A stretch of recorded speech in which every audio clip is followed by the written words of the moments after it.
Eu vou falar sobre identidade hoje. Eu sei que Deus tem algo para nós. Obrigado, filho. Deus tem algo para nós aqui.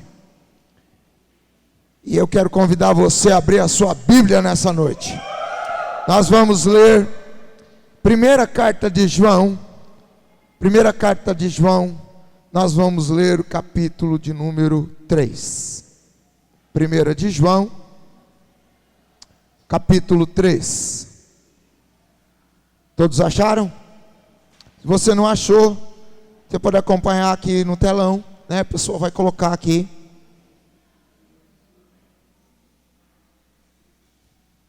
Enquanto o pessoal coloca, eu quero agradecer às pessoas que nos honram com sua presença. Dizer que todos vocês são muito bem-vindos em nosso meio, né?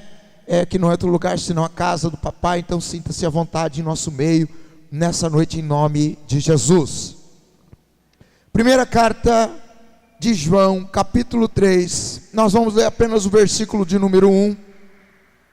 A palavra do Senhor nos diz assim: vede quão grande amor nos tem concedido o Pai, que fôssemos chamados filhos de Deus. Diga, filhos de Deus.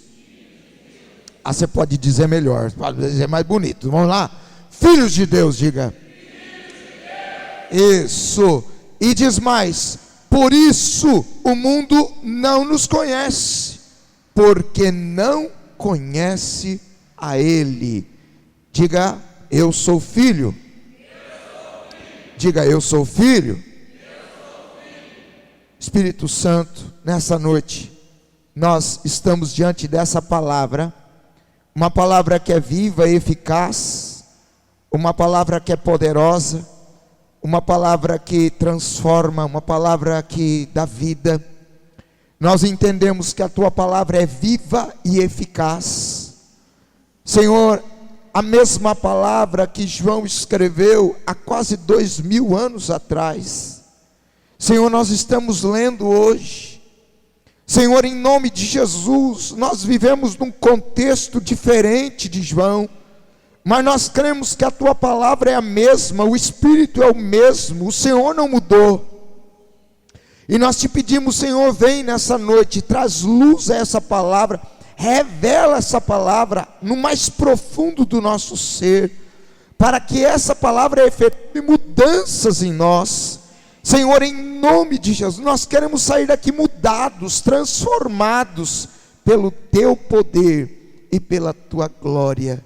Nessa noite nós te pedimos isso e nós já te agradecemos, Senhor, porque o Senhor é o Deus que nos ouve, o Senhor é o Deus que nos atende, o Senhor é um Deus lindo. Espírito Santo, queremos clamar a Ti, que o Senhor se mova em nosso meio, trazendo vida a essa palavra, em nome de Jesus. É para a glória do Papai que nós oramos agradecidos. Amém.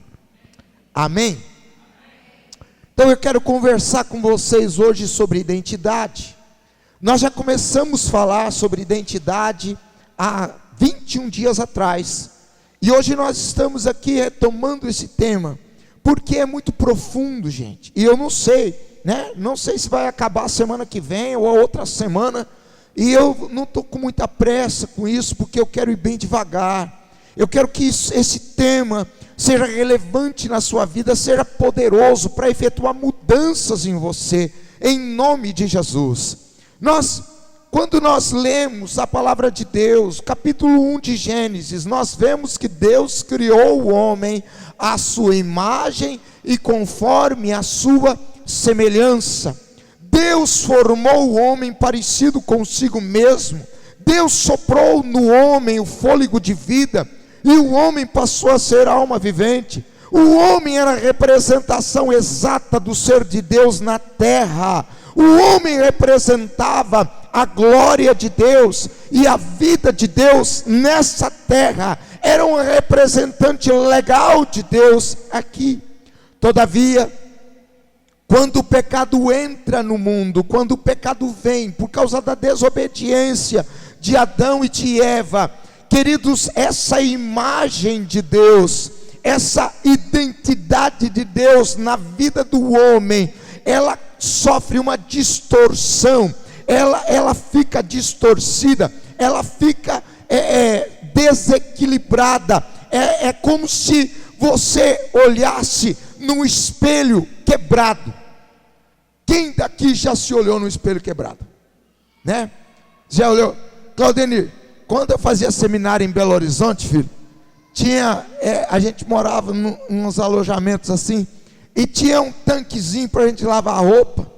Rapaz, e a gente então ia lá lavar a roupa naquele lugar, mas era lugar de lavar roupa, e não tinha pia de banheiro, então a gente escovava os dentes, fez tudo lá, né? É uma coisa confusa. E aí, tinha na frente, tinha um negócio que chamava de espelho, mas não sei que coisa tinha feito lá, tinha aquele troço, era quebrado no meio, e a gente olhava, e a gente via, né, a cara toda distorcida assim.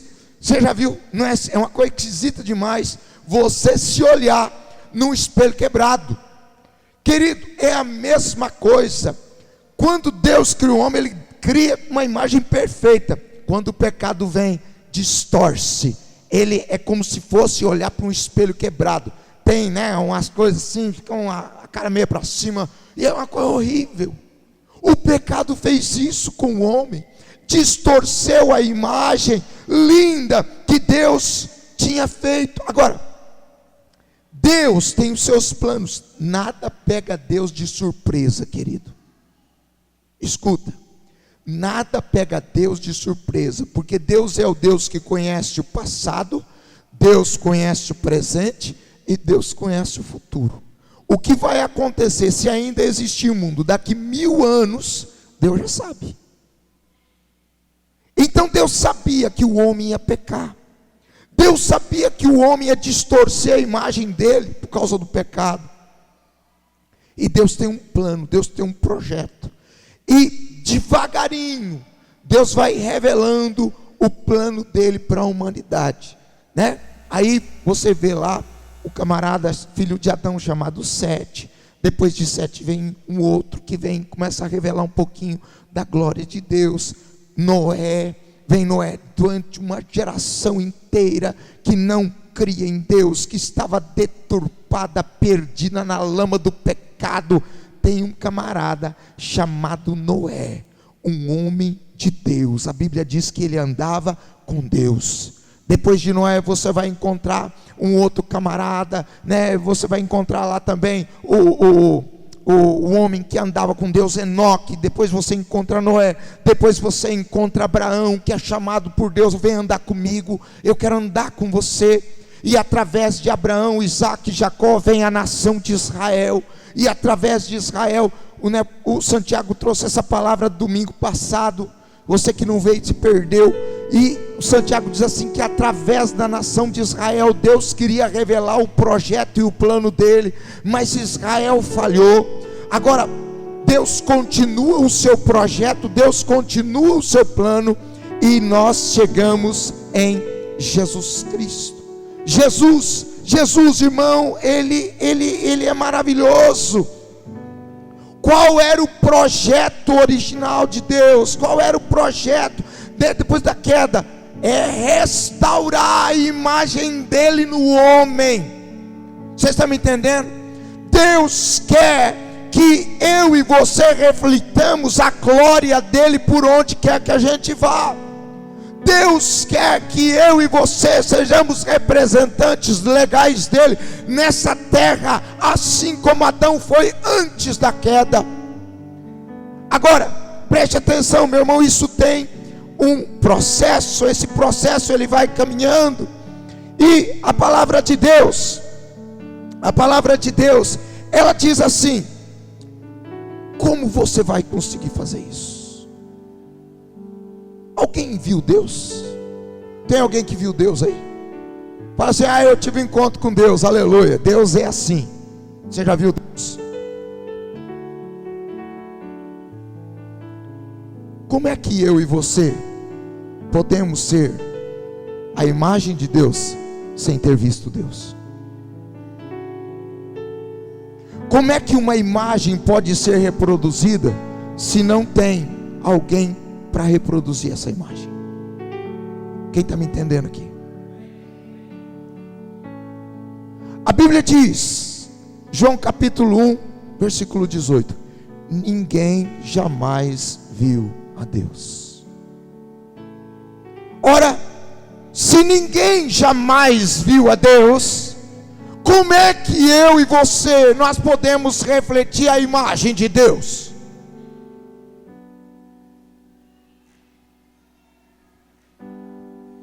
É por essa razão, meu irmão, que o plano e o projeto de Deus, eles são perfeitos.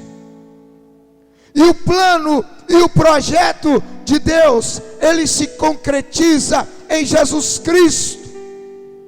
A palavra do Senhor diz nesse mesmo texto, João 1,18, diz assim: ninguém jamais viu a Deus, mas o seu Filho único, que mantém comunhão íntima com o Pai, o revelou. Jesus revelou a essência do caráter de Deus. Meu irmão, isso é forte demais. Eu não vi Deus,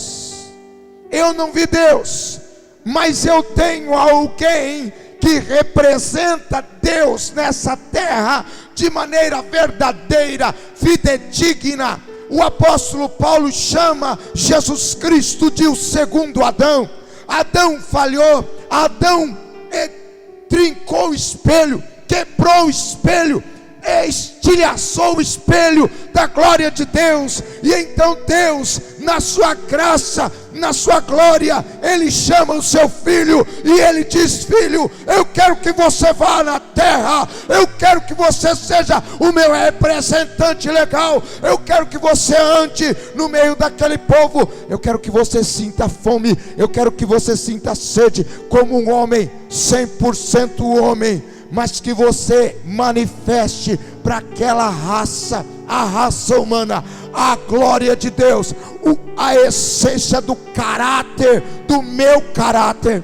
Vocês estão entendendo? Ninguém viu a Deus, mas o Filho unigênito, o Senhor Jesus, que mantém íntima comunhão com o Pai, que vive com o Pai 24 horas por dia, Ele fez Deus ser conhecido nessa terra. O apóstolo Paulo, ele corrobora com essa visão, e ele diz assim: Jesus é a imagem do Deus invisível, o primogênito de toda a criação. Colossenses capítulo 1, versículo 15. Jesus, irmãos, ele representa o Deus invisível, é a imagem do Deus invisível. Eu não vi Deus, mas eu vejo Jesus. O escritor aos Hebreus, capítulo 1, versículo 3, diz assim: Jesus, o qual sendo o resplendor da sua glória e a expressa imagem da sua pessoa. De quem, irmão? Deus. Jesus é a expressa imagem de Deus. Pastor, eu nunca vi Deus, e nunca vai ver nesse corpo terrenal. Ninguém consegue ver Deus, irmão. O apóstolo João, ele viu uma figura de Deus. O Ezequiel viu um trono, ele viu uma luz forte, mas ele não viu Deus. Daniel, queridos, no Antigo Testamento, ele viu a glória de Deus, mas não viu Deus, porque ninguém pode ver a Deus e permanecer vivo, porque Deus é Deus, meu irmão, coisa linda. Agora, veja bem, Deus se manifesta na pessoa de Jesus Cristo. No princípio era o Verbo estava com Deus, e o Verbo era Deus. Querido, Jesus, ele vem revelar esse Deus invisível. Agora preste atenção. Preste atenção. Eu e você, nós precisamos nos ater a isso. Precisamos prestar muita atenção a isso. É por isso, querido, que Jesus disse para Felipe em João 14, versículo 9: Felipe, por que você está querendo que eu mostre o Pai para você? Quem me vê a mim, vê o Pai. Quem me vê a mim, vê o Pai. Se você me conhece, você conhece o Pai. Então, meu irmão, quando eu olho para Jesus, eu vejo a essência do caráter de Deus em Jesus. O que Jesus era de Deus? Ou o que Jesus é de Deus? O Filho unigênito. Filho de Deus. Agora, vamos continuar. Depois de Jesus, todos os homens podem ser novamente denominados filhos de Deus. Que coisa louca. Agora, vamos parar para pensar isso mais fundo. Por isso que nós vamos bem devagar. Primeira coisa que nós vamos ver, irmão, talvez nessa noite você esteja aí se perguntando: pastor, como eu me torno um filho de Deus? E é sobre isso que nós vamos falar hoje. Só isso, não vamos falar mais nada. Querido, como eu e você, nós nos tornamos um filho de Deus? Deixa eu dizer algo. Tem um monte de gente enganada. Tem um monte de gente. Tem um monte de gente que foi ludibriada pelo inimigo. Eu não sei se você se lembra, mas no primeiro dia que nós falamos sobre identidade, nós falamos sobre isso. Satanás é perito em enganar as pessoas. A Bíblia diz que ele é o enganador. Então a função de Satanás é enganar. A Bíblia diz lá no Apocalipse que ele saiu a enganar o mundo. Tem um monte de gente que está enganada pelo inimigo, inclusive dentro da igreja. Inclusive dentro da igreja. Há um sem número de pessoas que se denominam filhos de Deus.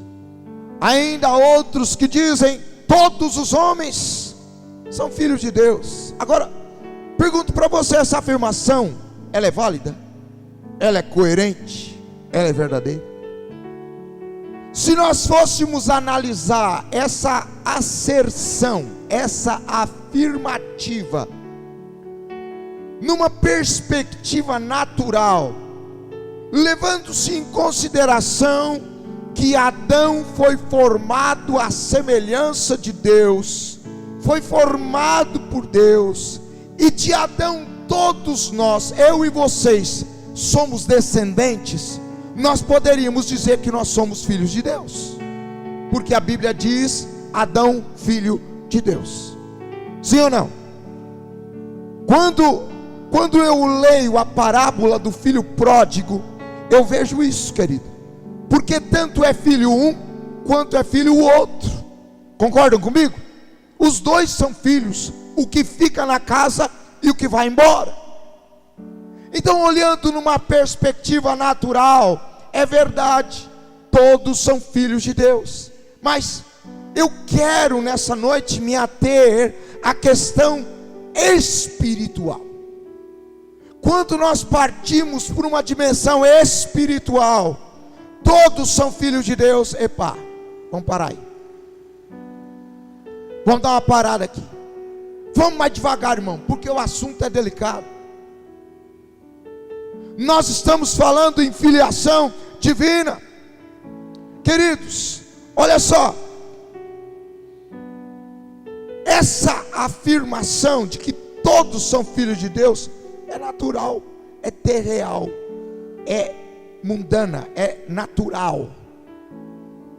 Agora, quando eu falo de uma filiação divina, de Deus, espiritual, isso não é verdade. E aí é que as pessoas estão enganadas. Quando você chega pega um cara que está vencido pela cachaça na rua, né? O cara está mergulhado na cachaça, o cara bebe, trollado, e aí você dá um chacoalhão nele assim, o cara dá uma virada de zóio assim, fala assim, ei! E você pergunta assim, ei, você é filho de quem? Oh, eu sou filho de Deus. Você pergunta para o cara assim, ei, você crê em Jesus? Dificilmente, aqui no Brasil principalmente, irmão, alguém vai falar assim, eu não creio. Dificilmente. Você pegar uma pessoa que está mergulhada na prostituição, uma mulher, um homem, e você pergunta para ele assim, ei, você é filho de quem? Eu sou filho de Deus. Isso é verdade. Quando eu olho numa perspectiva espiritual, querido, eu entendo que isso não é verdade. Nesse âmbito espiritual nós encontramos referências bíblicas tanto a filhos de Deus quanto a filhos do diabo. Epa, aí a coisa começa a complicar. Se tem filho de Deus, a Bíblia também diz que tem filho do diabo.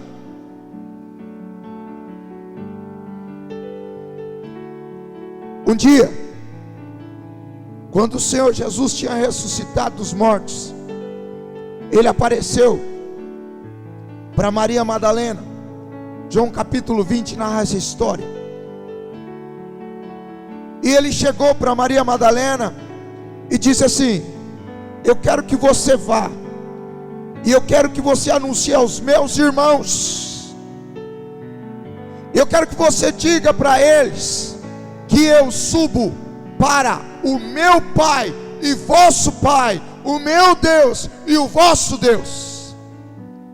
Então eu entendo que os discípulos naquele momento, a partir daquele momento, eles podem denominar e chamar Deus de Pai. Mas por outro lado, em João capítulo 8, versículo 44, Jesus, Ele chega para um grupo de líderes religiosos e Ele diz assim, vós sois filhos do diabo. Os versículos anteriores, Ele diz assim, vocês tentam imitar a obra de vosso pai. E eles dizem, nós temos um pai, que é Deus. E Ele diz assim, não senhor, se Deus fosse vosso pai, vocês tentariam imitar Deus, mas vocês estão imitando o diabo. Você imita aquilo que você adora, meu irmão. Você se parece com quem você adora.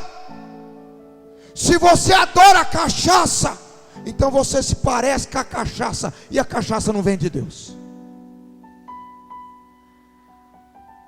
Se a prostituição domina a sua vida, desculpa falar a verdade para você, você está enganado. Você pensa que é filho de Deus e está caminhando para o inferno. Se a idolatria domina a sua vida, você está caminhando para o inferno, pensando que está caminhando para Deus, pensando que é filho de Deus. Se a mentira domina a sua vida, então tem alguma coisa errada. Filho de Deus você não é, porque Jesus falou, vós sois filhos do diabo, e vocês querem satisfazer os desejos dele. Ele foi homicida desde o princípio, ele nunca se firmou na verdade, e quando ele fala mentira, ele fala de algo que lhe é próprio, porque ele é mentiroso e pai da mentira. Quando você se prostra diante de uma imagem, diante de um Deus, e você faz oração a esse Deus, seja ele quem for, ah pastor, é só a veneração, é só, está errado. Está errado, porque a Bíblia diz, você tem que adorar um só Deus, e o seu Deus é um Deus invisível, não precisa de algo para representar Deus, porque Jesus já veio e representou Deus, e Ele habita dentro de mim, Ele habita dentro de você. E a Bíblia diz assim, que o ídolo é mentira. A Bíblia diz que o ídolo é como um espantalho em pepinal. Tem lá um boneco. Você já viu isso aí? Quem já viu? Antigamente fazia bastante, né? Enchia lá uma calça com palha de arroz, né?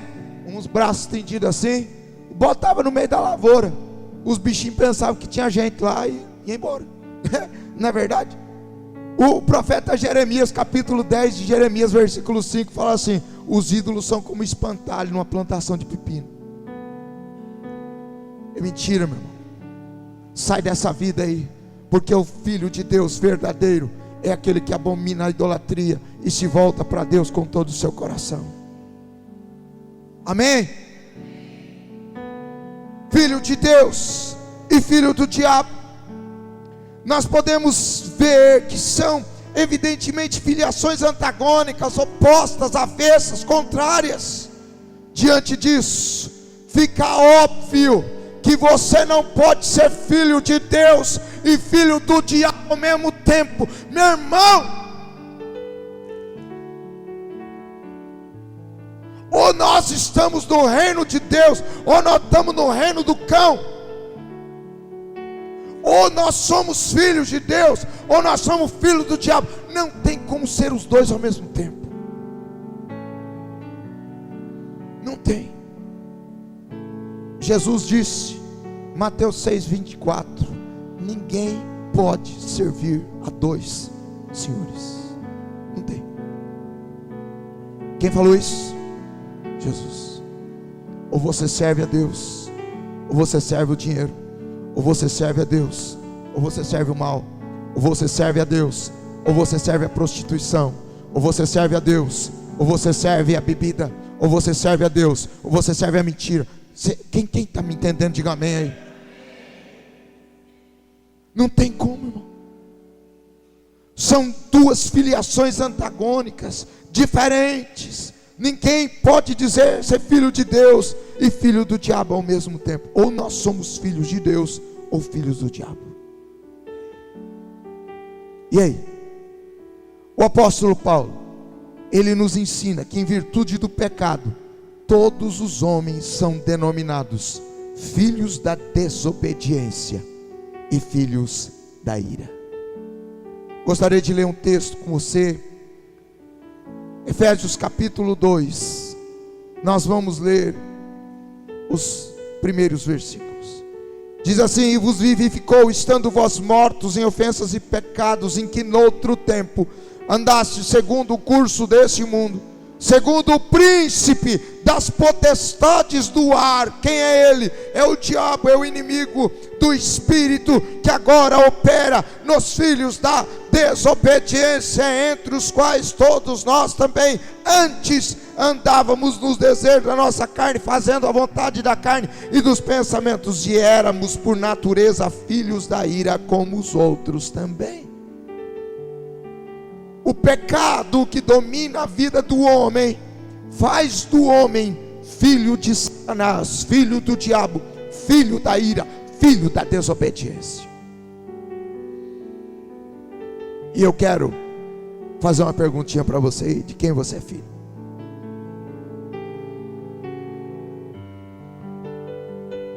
E não vem com desculpa esfarrapada, irmão, dizendo: ah, eu sou filho de Deus. Ah, é? Nós vamos ver mais para frente em outras ministrações. Então você tem que andar de acordo com o Filho de Deus. Um dia o Senhor Jesus falou com um camarada que era líder religioso na sua nação.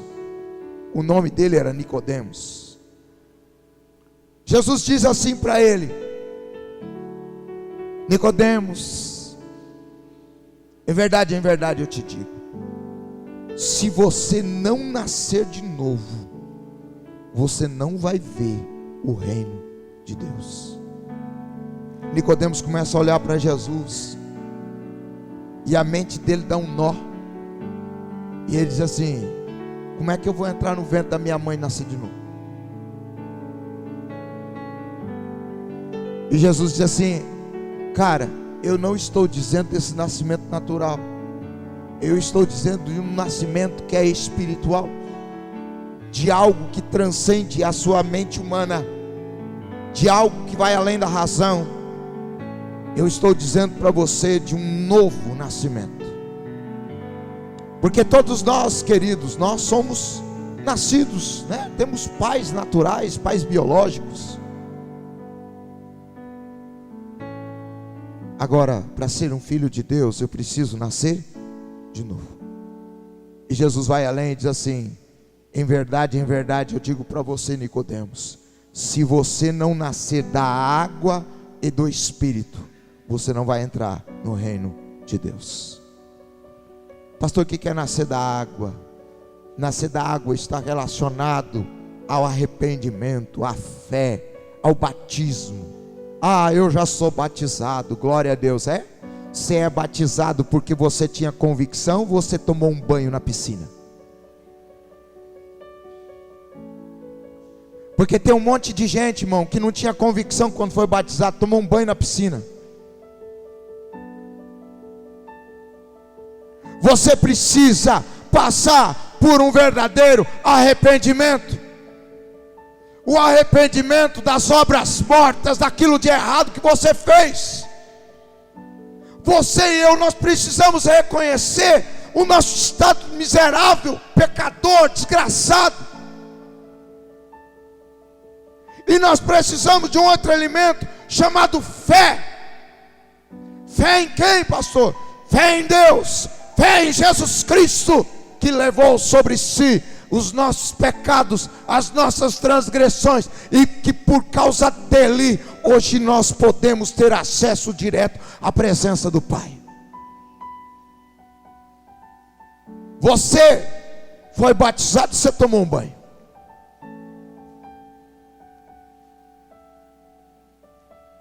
Nós somos batizados não para ser salvos, mas porque nós fomos salvos. Nós só queremos evidenciar a glória de Deus. Nós só queremos evidenciar aquilo que aconteceu dentro de nós. O batismo é um ato público, meu irmão, de algo que aconteceu dentro de mim. Então eu estou mostrando isso para todas as pessoas. Vocês estão entendendo? Aí estou falando um texto da Bíblia aí, ó, glória a Deus, hein? Aí, Jesus é bom. E nós estamos falando de arrependimento e de fé. Amém? Quem está entendendo? Mas Jesus disse mais: nascer da água e do Espírito. Quem opera o novo nascimento não é você, na sua força, no seu braço, na sua carne, mas é o Espírito Santo de Deus. O apóstolo Pedro, ele diz que nós fomos gerados de novo, regenerados, para uma viva esperança, pela ressurreição de Jesus Cristo dentre os mortos, sendo de novo gerados, não de semente corruptível, mas da incorruptível, pela palavra de Deus, que é viva e que permanece para sempre. Meu irmão, é Deus que opera o novo nascimento, não é o homem. Tem um monte de gente que ainda acredita numa doutrina falsa chamada reencarnação. Ei, deixa eu dizer para você, a Bíblia não fala de reencarnação, a Bíblia fala de ressurreição. São doutrinas diferentes. Nós não vamos reencarnar, nós vamos ressuscitar. Tem alguns que defendem essa doutrina da reencarnação, mas é interessante, irmão, o homem está reencarnando, ficando cada vez pior. Não precisa ser um camarada muito inteligente para entender que essa doutrina é uma doutrina furada, mentirosa, enganosa. A palavra de Deus diz que aquele que desceu à sepultura nunca mais vai voltar. Nunca mais. Pastor, mas eu vi. Você viu um demônio se mexendo.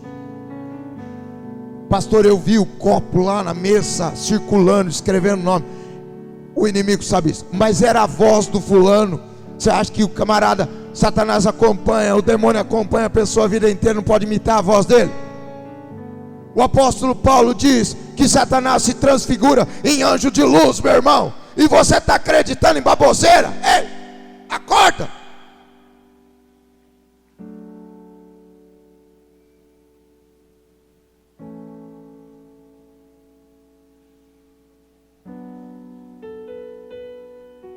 Como pode acontecer isso? O fato de eu me tornar um filho de Deus, pastor. Como? Só há um caminho, irmão. E tem um monte de gente confiado num caminho falso, que vai dar na perdição eterna. Um caminho chamado religião. Eu tenho a minha religião. Ah, você tem? O diabo também tem a dele. Vou falar uma coisa para você.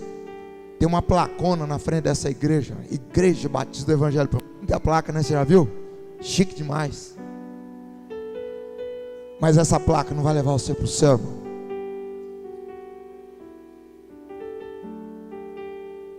A sua religião não vai levar você para o céu. Mas meu pai era, minha avó era, minha tataravó era, minha tataravó era. Não tem problema. Também não vai levar ninguém para o céu. Se a sua tataravó, ela não se converteu, acabou o tempo. Agora você tem a oportunidade de mudar o rumo da sua história e da sua família, servindo ao Senhor. Então para de se enganar. A minha religião, para de falar a sua religião. Eu não falo da minha religião para ninguém. Eu não falo o nome da placa dessa igreja para ninguém, a não ser que a pessoa pergunte para mim de que igreja você é, aí eu falo. Caso contrário, meu irmão, eu não falo, porque essa placa não vai salvar ninguém. Só tem um caminho. Diga para mim, só tem um caminho. Diga para você mesmo agora com mais eficácia. Diga, só tem um caminho. Pastor, qual é esse caminho, pelo amor de Deus? Esse caminho, querido, não é a religião, não é uma filosofia, não é uma emanação de luz. Esse caminho é uma pessoa, e essa pessoa está aqui nessa noite, está dentro do meu coração. Eu sou apaixonado por ele. O nome dele, qual é o nome dele, igreja?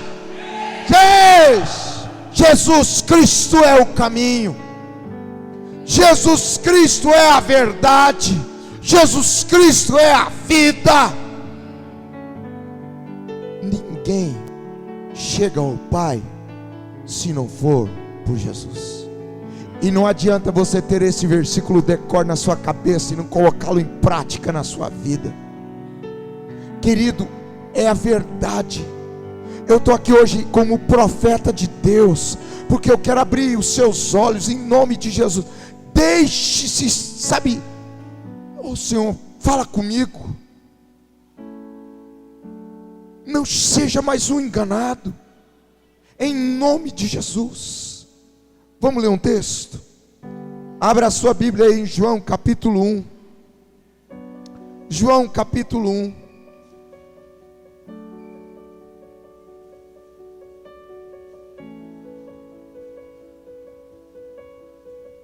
Olha o que a palavra de Deus diz. João capítulo 1. Nós vamos ler a partir do versículo de número 11. João está falando de Jesus. E o verso 11 diz assim: veio para o que era seu, e os seus não o receberam. Eu quero ir devagar nesse texto. Nós vamos ler até o versículo 13. Mas eu quero ressaltar algumas coisas para você aqui. Primeira coisa, querido, que eu quero ressaltar é: para quem Jesus veio? Nós falamos rapidamente, Jesus veio para os judeus. Pastor, esse pensamento é verdade? Sim. Mas deixa eu dizer algo para você. Na minha opinião, e na opinião de alguns outros estudiosos, não se circunscreve aos judeus. Quando João está dizendo ele veio para o que era seu e os seus não o receberam, na minha opinião, eu entendo que está falando da raça humana. Ele veio para o que era seu, os seus, as suas criaturas, a obra criada. Meu irmão, olha o que diz a versão, a tradução, né, da Paixão. Ela diz assim: ele veio para o povo que havia criado. Deus criou você. Deus criou só os judeus? Deus criou só os judeus, irmão? Não. Quem daqui é criatura de Deus? Eita glória, eu tô. Então Jesus veio para você, Jesus veio para mim, Jesus veio para nós. Pastor, mas você está indo contra a teologia formal. Meu querido, não tem importa não com a teologia formal. Eu estou aqui, eu estava pensando nisso muito tempo atrás, e hoje eu fui ler alguns comentários, falei, graças a Deus eu tenho suporte de alguns homens mais fortes assim, né? Queridão, deixa eu dizer algo para você. Eu pergunto uma outra coisa: se fosse só para os judeus, a Bíblia diz assim: veio para o que era seus, mas os seus não o receberam. Não tem um monte de gente que não recebe Jesus hoje? Sim ou não? Sim ou não, irmão? Então esse texto não está falando só dos judeus. Ele veio para o que era seu, o seu igual, a raça humana, as pessoas, igual eu, você. Ele veio para nós. Diga, ele veio para nós. Agora veja bem, os seus não receberam. Os seus não receberam. Um monte de gente não recebeu Jesus. Um monte de gente bloqueou Jesus, sim ou não? E dentre os judeus, não teve muita gente que aceitou Jesus? Sim ou não? Então esse texto não está falando só de judeu. Está falando de judeu, está falando de grego, está falando de gentil, está falando de mim, está falando de você. Agora, veja o que diz a palavra do Senhor. Ele veio para o que era seu, mas os seus não o receberam. Mas a todos quantos o receberam, eu quero parar no verbo receber. Por quê? Tem muita gente que fala que recebe Jesus, irmão. Tem um monte de gente. Não, Jesus mora aqui, ó. Mas o cara está trançando as pernas, meu irmão, movido pela cachaça. Não, Jesus mora aqui no meu coração, eu com ele, cara. Querido, vamos ser coerentes aqui. Você acha que Jesus habita em Arraial Imundo? Você acha que Jesus habita em qualquer lugar? A Bíblia me ensina que não. A Bíblia diz que Deus é santo, Deus é puro, Ele não habita em qualquer lugar. Ele veio para o que era seu, os seus não receberam, mas teve alguém que recebeu Jesus. E esse verbo receber, irmão, significa abraçar, não é só receber. Sabe quando você fala assim, o camarada abraçou a visão? Já viu essa palavra? Ele abraçou a ideia. Significa que a pessoa pegou aquela coisa, né? E recebeu com carinho, guardou. Falou, eu vou andar de acordo com isso, eu vou fazer exatamente o que essa pessoa, o que essa visão determina. Vocês estão entendendo? Não é simplesmente falar assim, eu recebo. Pastor John Bevere, ele bate muito nessa tecla. Quando nós fazemos a oração aqui, depois do culto, quem recebe Jesus? Aí a pessoa vem na frente, eu recebo Jesus. Mas nunca essa pessoa muda de vida. Ei, essa pessoa é convertida de verdade? Será que porque ela fez a confissão aqui, eu recebo Jesus, ela vai morar no céu? Se ela não mudou de vida, irmão. Alguém certa feita diz assim, que o encontro com Jesus é mais ou menos igual uma batida frontal de uma Scania com um Fusquinha. Desmonta tudo. Tem que ter mudança radical. Aí eu encontrei com Jesus, eu recebi Jesus. Ah, recebeu? Então prova para mim.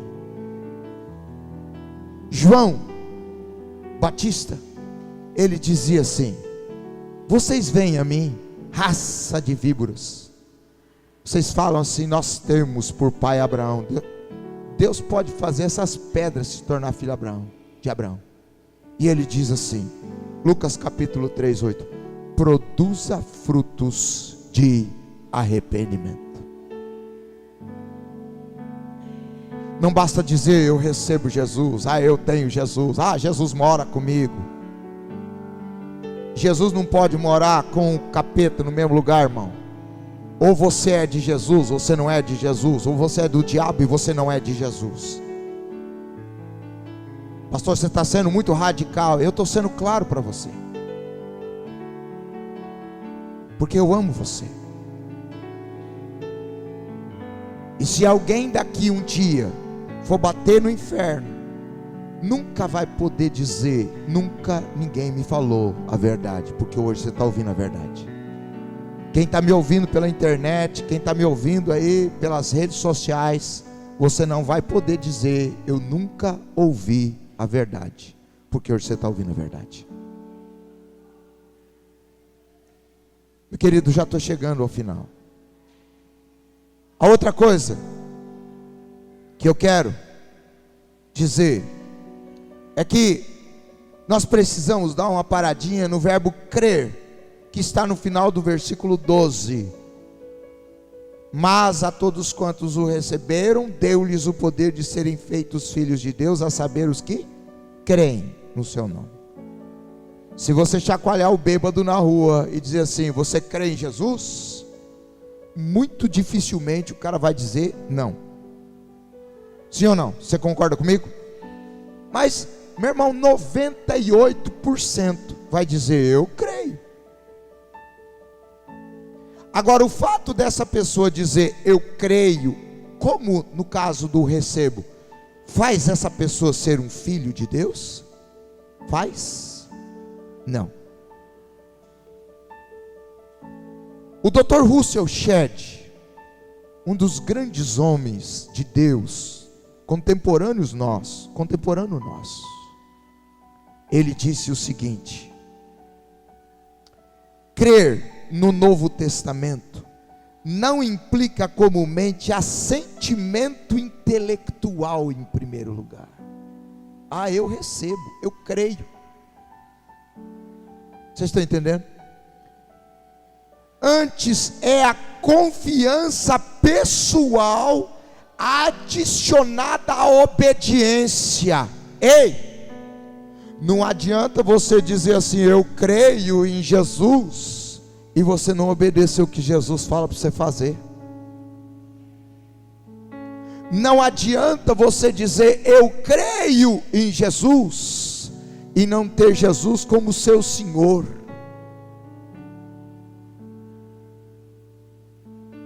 Eu não sei se você está me entendendo essa noite.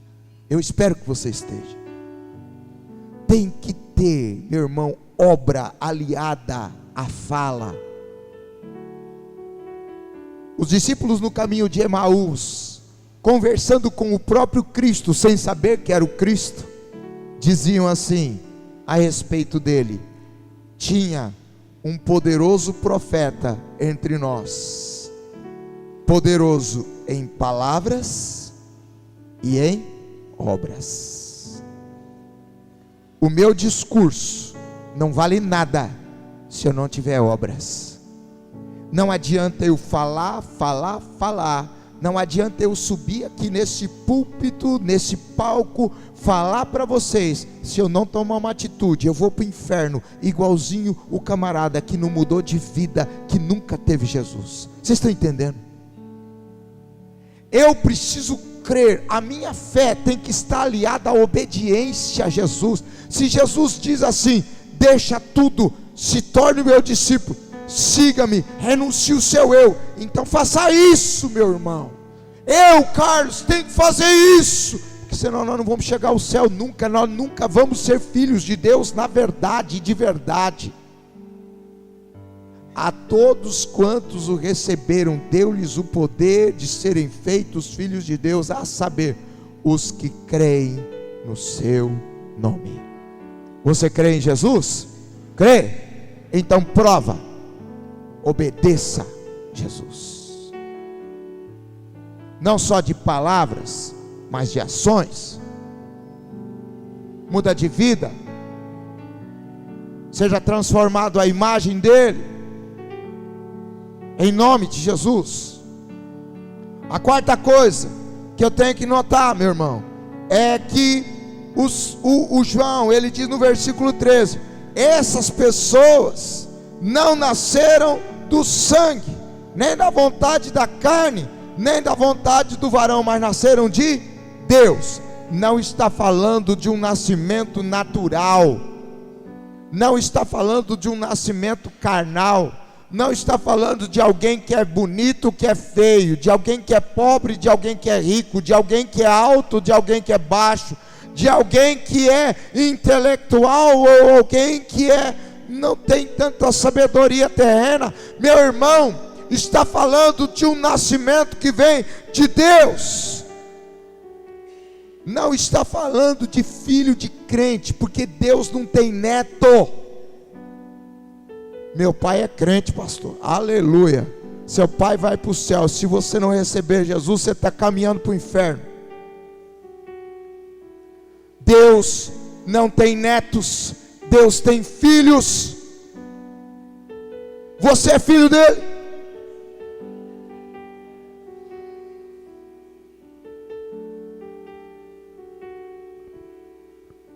Em outro texto, Jesus se declara como a porta. Jesus disse: eu sou a porta.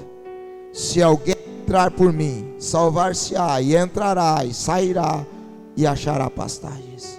Jesus disse que nós precisamos entrar pela porta estreita, porque larga é a porta e espaçoso o caminho que conduz à perdição, e são muitos os que entraram por ela e estão andando nesse caminho.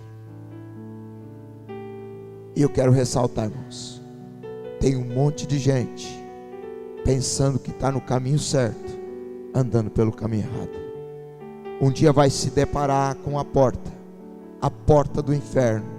Diz assim: mas eu não estava andando pelo caminho certo. Eu não matei, eu não roubei, eu não bebi, eu não adulterei.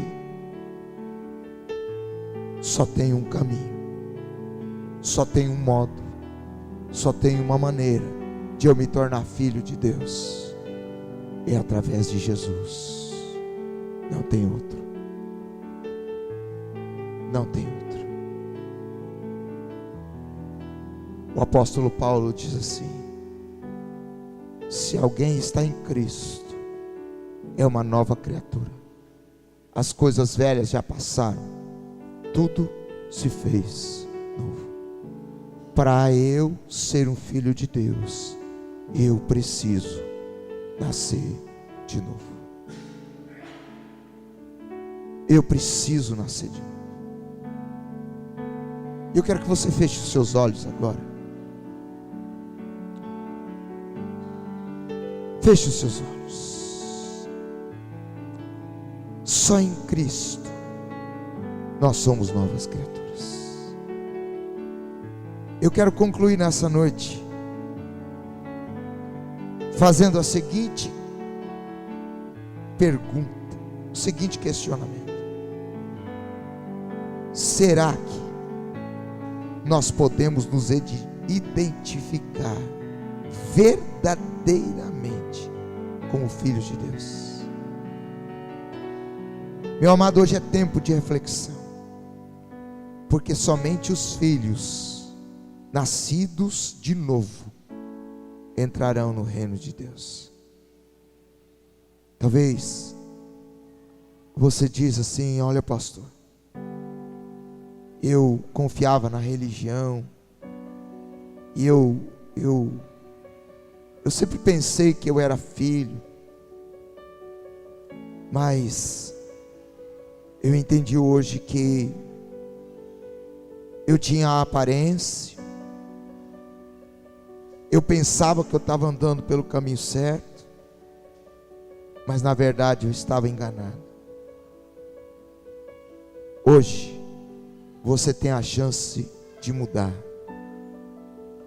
Hoje você tem a chance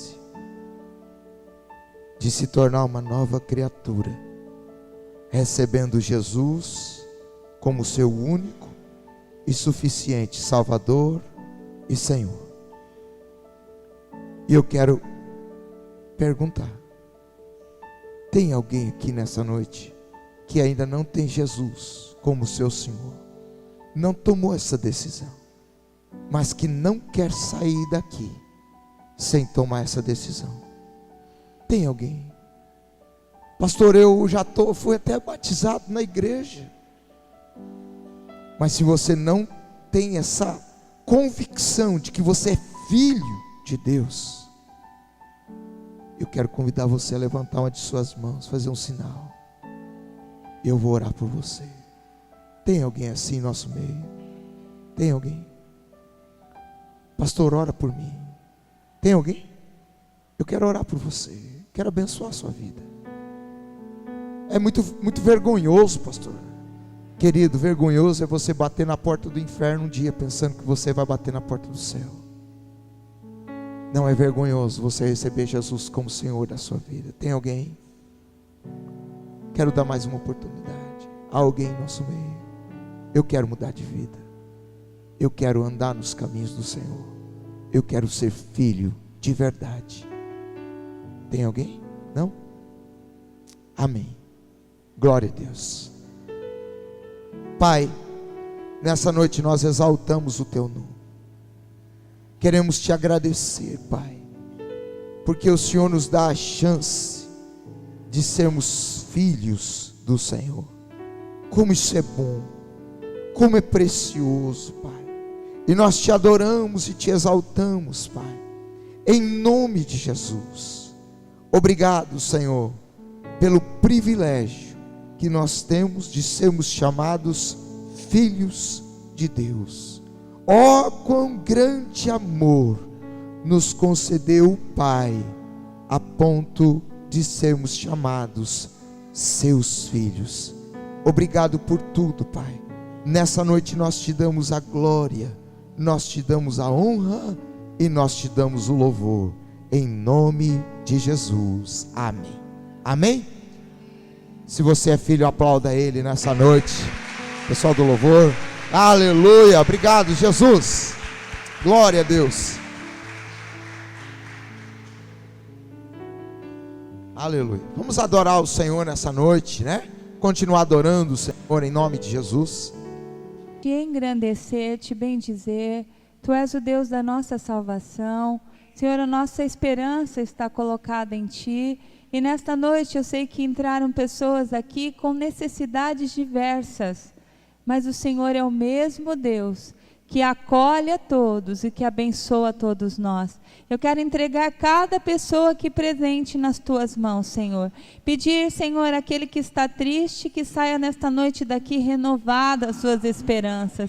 Aquela pessoa que está se sentindo doente, que nós declaramos como igreja do Senhor, em nome de Jesus, que haja cura sobre a tua vida, que haja cura no mundo físico e também no mundo espiritual, em nome de Jesus. Senhor, nós queremos nesta noite declarar, Senhor, que Tu és o Deus que estará com cada um de nós durante toda esta semana.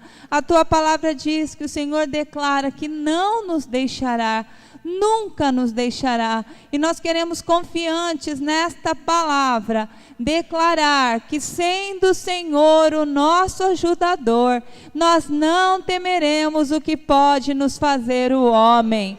E nós queremos declarar que nesta semana nós seremos mais do que abençoados, nós seremos benditos, nós seremos mais do que vencedores. crendo que todas as coisas que estão ocorrendo, ou que ocorrerão, cooperarão para o nosso bem, porque nós te amamos e o Senhor nos ama. Pai, que a tua bênção, que a tua graça esteja sobre a vida de cada querido aqui, esteja sobre a vida de cada familiar deste querido, que talvez não está aqui, que talvez está viajando, que talvez está em outro lugar, que está na sua casa talvez perturbado, mas nós queremos declarar que a paz do Senhor, que excede todo entendimento, que está indo com esse meu irmão, vai chegar àquela casa e vai haver a paz do Senhor naquele lugar. Pai, nós te adoramos, te bendizemos, te exaltamos e pedimos, Senhor, nos abençoe, cumpra em nós o teu plano, cumpra em nós aquilo que o Senhor determinou sobre nós nesta semana, onde quer que andarmos. Oramos em nome de Jesus. Amém. Amém.